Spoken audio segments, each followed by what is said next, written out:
In the Alliance Française in India, we are discussing about today's word and actively contributing to the word of tomorrow. So let me give you an example. In May this year, during the lockdown, Alliance Française and the Institut Français organized a webinar with novelist Shumona Sinha. It brought together more than 500 people from all over the world.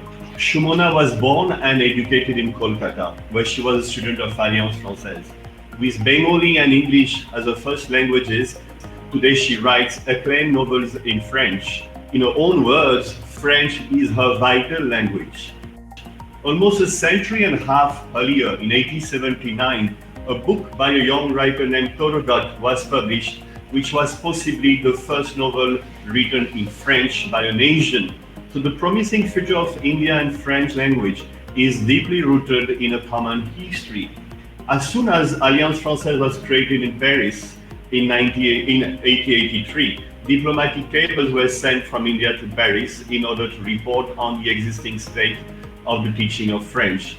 But in India, the teaching of French was no news. It was already taught in the then provinces of Bombay, Bengale and Madras, including of course in Pondicherry, where one of the first alliances in the world was founded in 1889. The French language kept on growing in India, so much so that by the end of the 19th century, it took such proportions that the authorities of the Raj tried to ban it. Owing to a legal reaction from the French-speaking elite of the country, and particularly to the Parsis, the colonial authorities couldn't break this link between India and French. Before independence, two more Alliances Françaises were created in Bombay in 1938 and in Calcutta in 1940. Today, French business schools regularly top the charts, as you know. But the role of the Godrej and the Tata family in the history of Alliance Française in India reminds us that business has always been at the heart of the exchanges between India and the French-speaking world. Since independence, Alliance Française in India were also the vehicles of scientific and technical cooperations between our two countries. They taught French to railway or aircraft engineers, physicists, including nuclear scientists, and medical doctors, to name but a few sectors of influence. Today, Alliance Française in India teach many science and engineering students, either in private capacity or through institutional partnership.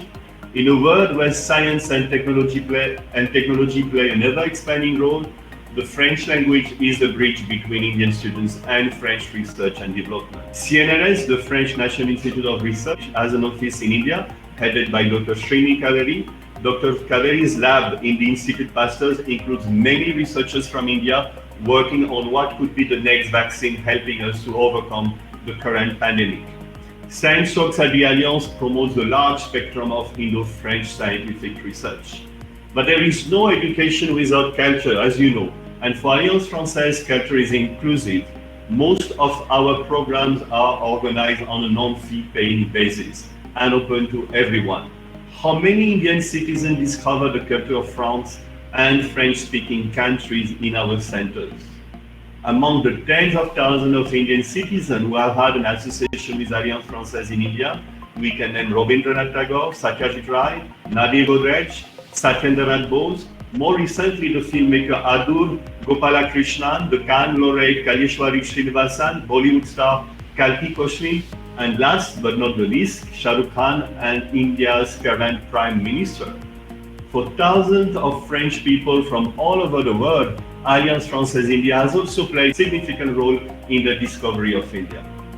Promoting cultural diversity is one of Alliance Française's missions, and our students look at the world with broader minds thanks to cinema, documentaries, literature, performing arts, debating, and the sharing of experiences. Alliance Française in India provides a gateway to a different outlook on the whole world, and very importantly, to another work culture. And that's the reason why our students are thought for by multinational companies in India. In recent years, young Indians have massively joined Alliance Française in India French language courses and shown a renewed interest in our cultural activities and made Alliance Française in India the largest network in Asia and in the world. As artistic hubs, Alliance Française in India has supported the creations of thousands of Indian and French-speaking artists, Recently, the program In Chorus proposed 13 Origins productions, bringing together Indian and French musicians sharing their musical traditions. Some Alliance Française in India productions have toured internationally, like the recent creation by music composer Thierry Pécou, a world-famous theatre director Ariane Mouchkine, A Room in India, which went to Broadway recently. In this pandemic time, the outreach of Alliance Française in India has expanded over the whole of India through its multiple platforms. In collaboration with the Institut Français, Alliance Française provides access to the latest movie, graphic novels, musicals, and books for free or for nominal fees. Culture Tech, an online platform, offers more than 220,000 recently released films, songs, journals, novels, and comics across 120 countries. Many cinema festivals also made a selection of their films available online. And Alliance Française in India also celebrated, like every year, the International Music Day in India. It brought together hundreds and hundreds of music lovers and musicians. A comic contest was also organized on the occasion of the International Year of Graphic Novel in collaboration with the French National Library. Over 100 Indian participants produced comic strips in French. So the tragic situation induced by the pandemic reminds us how pooling of human, educational and cultural resources is playing a major role, how solidarity and bonds matter. Alliance Française in India remains the meeting point of an Indo-French partnership dedicated to the building of the world of tomorrow. Thanks a lot, everybody.